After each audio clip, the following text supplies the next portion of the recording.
Innalillahi aliyah, innalillahi mata kiri.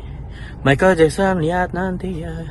Sama seperti nanti aku juga maling nyusul.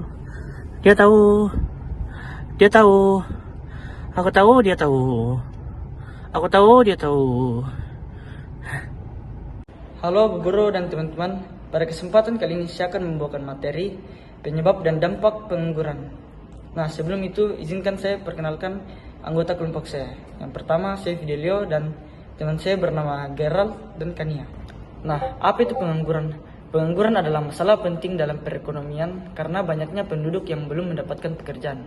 Kondisi ini dapat terjadi akibat berbagai faktor, seperti kurangnya keterampilan dan terbatasnya lapangan kerja. Pengangguran juga menimbulkan dampak besar bagi masyarakat dan kemajuan negara.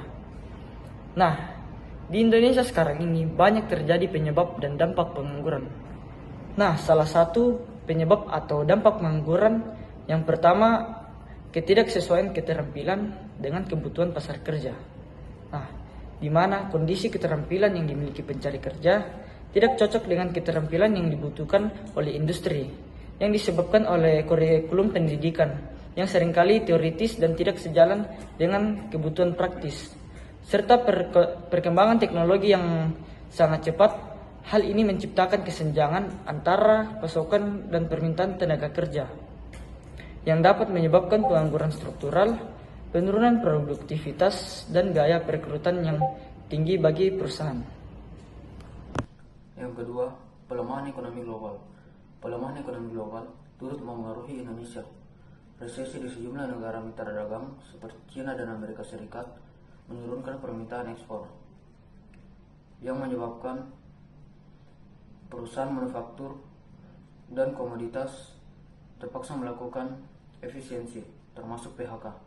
Pada tahun 2025, pertumbuhan ekonomi global diproyeksikan hanya sekitar 2,9%. IMF lebih rendah dari perkiraan sebelumnya.